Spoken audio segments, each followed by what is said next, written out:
आज दिनांक 24 रोजी रूढीग्रस्त लोकवंचित कलावंतांच्या वतीनं परभणी येथे जिल्हाधिकारी यांच्या प्रांगणामध्ये बैठक घेण्यात आली की 31 आदिवासी भटकेमुक्त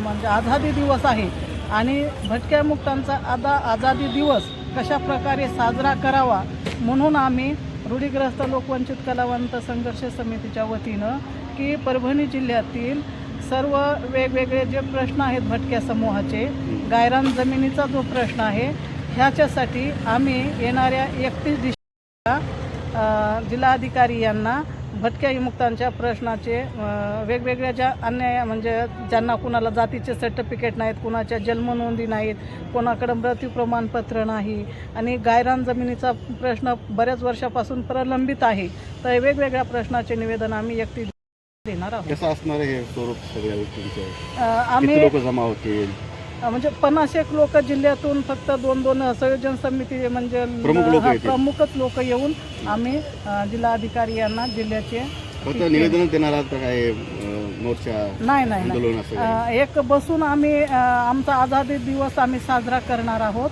कसा करा? तर आम्ही एकत्र बसून महापुरुषांना त्रिवार वंदन करून आमच्या सगळ्या समूहातील लोकांचे वेगवेगळे प्रश्न जे आहेत ते जाणून घेऊन एक निवेदन तयार करून गायरानधारकांचे पीक पेरा अर्ज, भटक्यामुक्तांचे जे प्रश्न प्रलंबित आहेत ते आणि मुस्लिम समाजाला कोठाळ्या गावामध्ये स्मशानभूमीची अडचण आहे तर त्या पण स्मशानभूमीचं एक निवेदन देणार आहोत असा आमचा ठरलेला कार्यक्रम आहे. त्याचं पूर्वनियोजन